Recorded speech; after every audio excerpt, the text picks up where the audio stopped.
You find a brand new printer for less than the price of a nice dinner.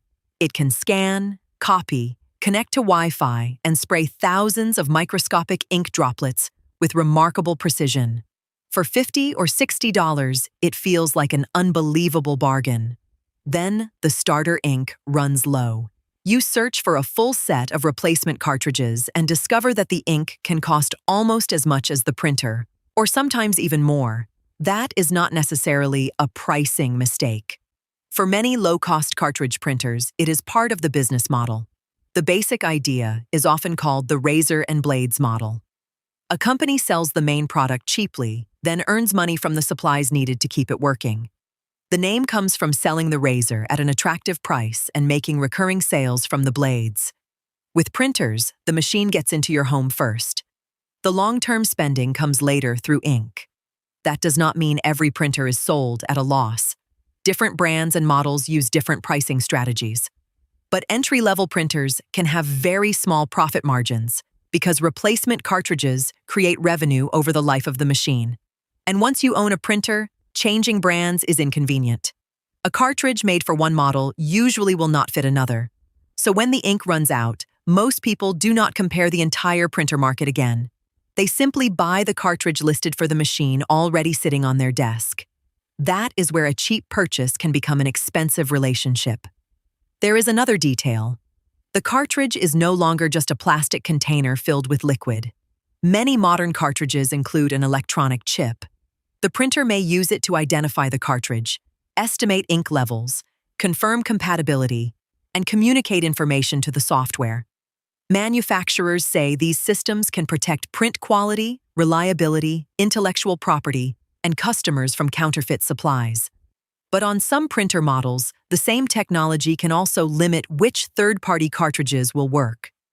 A cartridge with an unrecognized or incompatible chip may trigger a warning or be rejected. Certain printers also use security features that can change through firmware updates. That means a third-party cartridge that worked before an update may not always work afterward. However, this is not true for every printer or every compatible cartridge. Many third-party products do work, although quality, page yield, and reliability can vary. The important point is that compatibility depends on the exact printer, cartridge chip, and firmware, not simply on whether the ink physically fits. So why does the ink feel so expensive? Because the cartridge price includes much more than the liquid itself. You are also paying for the container, printhead technology in some cartridge designs, electronics, manufacturing, distribution, research, and the profit built into a recurring purchase. But the amount of liquid can still be surprisingly small. That is why comparing ink only by the price of the box can be misleading. A better number is cost per page. Two cartridges with similar prices may produce very different numbers of pages. Manufacturers often publish estimated page yields using standardized test conditions, but real results depend on what you print. Photos, full-color graphics, cleaning cycles, and infrequent use can consume far more ink than simple text documents. This also explains why the cheapest printer is not always the cheapest printer to own. Imagine one printer costs $60 but uses expensive low-yield cartridges. Another costs $200 but uses refillable ink bottles that can print thousands of pages. The second machine hurts more on the day you buy it, yet it may cost much less over several years. That is why refillable ink tank printers have become popular. They usually cost more upfront, but replacement bottles can offer a much lower cost per page.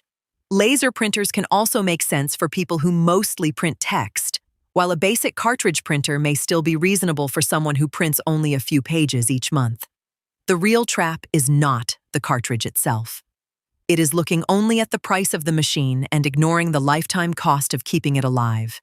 Before buying a printer, check 4 things: the price of a full replacement set, the estimated page yield, whether high yield or refillable options exist, and how the printer handles compatible cartridges. The printer on the shelf may be the cheapest part of the deal. The real product is the stream of purchases that begins after you take it home.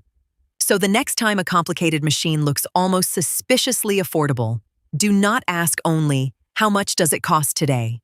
Ask the question the business model hopes you will forget. How much will it cost me to keep using it? 2.